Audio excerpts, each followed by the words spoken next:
Hi everyone, welcome to Got Therapy. I'm Michael Baltimore. It's the Dan Rose Show, and this is Dan Rose, straight from the Counseling Center here at Columbus State University in Columbus, Georgia. And from Appalachia. We talked about that. You said you were born in Tennessee, East in Tennessee. a small town. All right, tell us about your history. I'm an Appalachian with an education, as I like to say. Okay, that's good. That's not a slur. I can talk about my people. Yes, come on. It's not a slur if, you know, You're from there. You can talk about it, right? Okay, good. Actually, right. The Appalachians have minority status. They're actually, okay.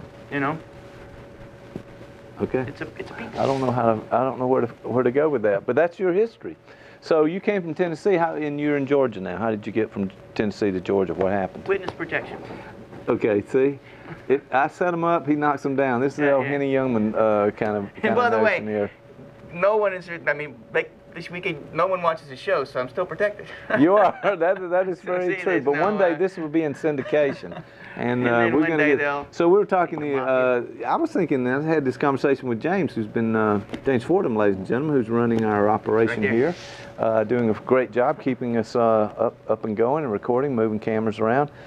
Talking about the notion that in this show there are those moments of wisdom where people are really learning about their lives and how to operate in the world and what's behind the scene, you may say, in their relationships. And we've talked about wellness, we talked about mindfulness, we've talked about all these psychological concepts that help us understand what happens in our relationships. And we want to pull those out of this show because there's a lot of things that are not that.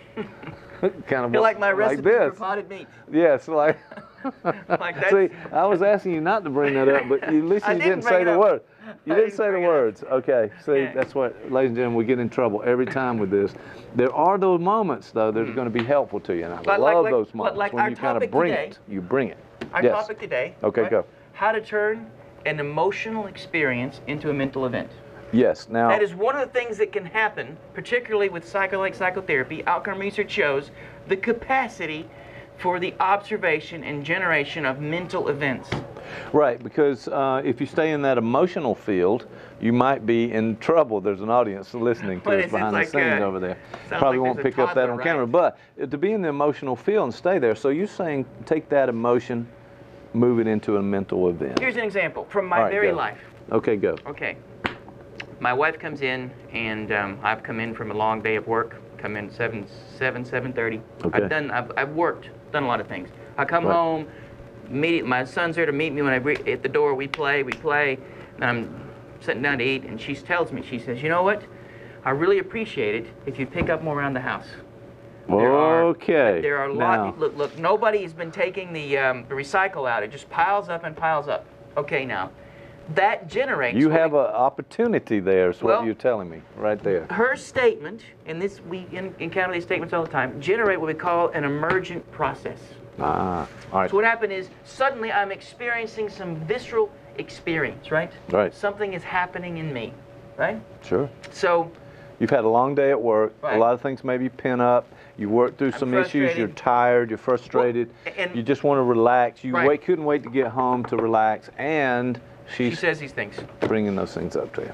Yes. So it generates, things start happening, right? Sure, they do. Firing. And what happens is, and you can often experience this, like at that moment, before I even can begin to think, I begin to feel my face becoming flushed, my heart beating a little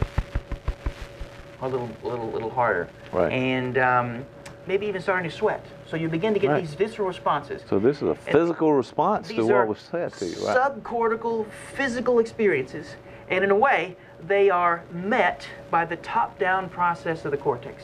So there's this emergence, and there is the recurrence. So they meet. And so what happens is these things are then interpreted and made use of in that moment. And what often happens, and happened in this event. Okay, all right, there you go. Because I shot my wife. Okay, no, I was thinking. I didn't. But no, you had an emotional reaction. And I said something like, look, I have worked all day. What time did you get home today? I got home at 7:30. So at that moment, I get angry. Yes. Boom. So it was an emotional event. The things she said to me, what happened to me, and how I chose to respond Right. My executive functioning was minimal at that point, and I responded in a primitive cortical limbic fight or flight, in this case fight. Right. Boom. Made the decision. And it was almost a reflexive action. Right. So at that moment, that is an example of a non-mental event. Well, that actually sounds like something that we do day to day. Right. I mean, and it could be. So, I mean, everybody experiences those things. And sometimes I think we just stay with that emotion and we build the fight. The fight starts happening. And that's not a good place to be, especially with someone you love in the relationship. You don't want to carry that because further. More than likely, she herself was engaged in a non-mental event. She had been irritated about this. She may have been irritated that I'd been gone all day. She had been home with our son and whatnot. And so, you're talking about how you, on earlier shows, it's not just you. It's also that you are connected in that relationship, so that it's more than just your individual processing of information. There's no such thing as a jerk in isolation. It takes two people to make a jerk. Keep that in mind. So I never heard it put exactly like that, but I understand what you're saying. When I moved into jerkdom, it took two. Yep. So tendency is for the other person to join you in that. Right. In fact, in some ways, she was in a non-mental space, and therefore I joined her in a non-mental space, and as a result, there was a moment of dysregulation. In couples therapy, I would say that one of the things you can say about a couple is it's not so much that couples shouldn't argue, but after an argument, how do they regulate themselves? How do they return back? So it's often that recovery that's actually the most important part of very important part of that dysregulation. So, but at that moment, pow. So if you rewind it, how do you find a way to be able to, in a space like that, either before, during, or after, to be able to generate a mental event? And what can happen in particularly people who are in some long-term therapy, or we've mentioned mindfulness, people who practice mindfulness and mentalization practices, they are often able to observe themselves when it's happening. So for instance, if I were in a slightly better state, and my wife began to say that, I could mentalize her, and I would be objective. If this were a mental event, I would be able to observe it on some way. I would be able to maintain some distance from it, a self-reflective function, they say in my end of the biz. Self-reflective function. So otherwise, if you didn't, you just become immersed into that affect and emotion. And it seems to me that there's some other theories. We talked about attachment and object relations and some other kinds of things in here before, that it might be that connects with older feelings, things that have happened in your past, attachment wounds, the other kinds of things that happen. Yeah, the reflexive action, the sort of the non-reflective acting that I do is usually based on older relationships. We would say they're internalized, or that there's a neuronal circuit that sort of, we literally, there are grooves in us that sort of answer those moments reflexively. And I guess there were pathways, like brain pathways, that people talk about. There's some interesting studies with functional MRIs where they've been able to sort of isolate some of these pathways. So in psychological literature, we talk about internalization, but now we're beginning to actually find them, to localize them in brain structure, which I think is really interesting. But so it's easy to go back in there. The pathways are already there in our brains, and so you get hurt or angry or have that emotional moment, and then it connects with the others. And so you may feel wounded, you may feel hurt, you want to strike back, and the argument continues to go. But we need to interrupt that process. And what can happen, and like for instance, if you're working with someone in therapy who has some strong traumas, some sexual trauma, whatever the trauma might be, oftentimes that they live in a world that is ruled by this reflex, that they are often hypervigilant, they're easily triggered into these emergent states, and so they lose the capacity to be able to experience the world around them as a mental event. Their self-reflective function sort of collapses rather quickly. They're unable to sort of mediate or modulate the feelings they have. They get into this hypervigilant, hyper-scared fight-or-flight response, and they act reflexively. So one of the things you do in therapy is, so over time, you get them to be able to think, to literally insert a thought in between what they feel and how they act. And so in some ways, you're attempting to get them, if we go back to the example of me, and you sort of, when you were talking, there's several parts to this, because there is the past that is answering the present, And we want to generate a me, an observing me, that can sort of observe both those processes. So you might be able to say to yourself, if I could rewind it, she comes and starts talking to me. I begin to feel this. I can answer it by saying, if I'm in this mindful state, I take a breath, I allow myself a chance to sort of check in. You've talked about that before, about taking that breath that we don't often do, but we need to do it. Vital, because that breath literally, it energizes and makes the possibility through oxygenation of higher cortical functioning. It does a lot of things. Okay. But in that moment, I can take a breath and I can say, just ask myself, what am I feeling? And I can say, I'm tired. It's been a long day. I haven't had a chance to relax, and so I'm not really able to meet my wife at the place that she's at. I might then be able, I've leaned into myself, I might be able to lean into her and say, she's had a long day too. I can tell by the tone of her voice. She's in a tense place. I might even feel that pull, that reflexive pull, to be able to act in old ways. You know, I really am feeling irritated now. I could really just let her have it. You know, how hard have I been working? I worked more hours than she did today. I can move to that place. I can move to that sort of those dance that couples do. But if I can allow myself to be aware of all of those things in some form or fashion, I might be able to fashion a different response, first for myself. And one of my favorite images for this is if you slow it down. Okay. If you're in an airplane and the oxygen is mask has come down. The masks come down, right? Okay. The first thing you do is put it on yourself before you put it on the person next to you. So your first intervention is usually for yourself. And notice how I was able to sort of, in a way, soothe myself. I'm tired. This is what's going on with me. I'm not into her, what's going on with her. I become aware of these old patterns that are being kicked in. And then I might be able to fashion a different response. I might be able to say, hey, it could be as simple as, hey, you know, I know you're upset and whatnot. Can I let me finish this and let's talk about a way to fix that. Or I might be able to simply sit there and listen. It'd be hard to do for some people, but it sounds like a great way to do it. You could just nod and smile and say, okay, okay, yeah. And once she vents, she may be in a different space.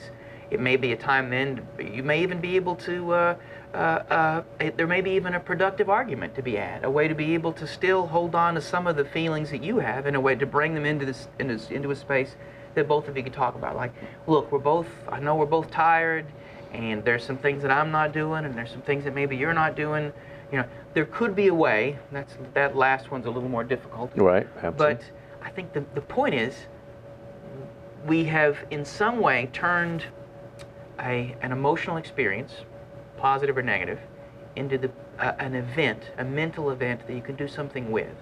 So as opposed to it being reflexive and done to you, you suddenly have the capacity to be able to both participant and observer in a moment, in the here and now. And it gives you the possibility of generating lots of responses from the simple to the complex.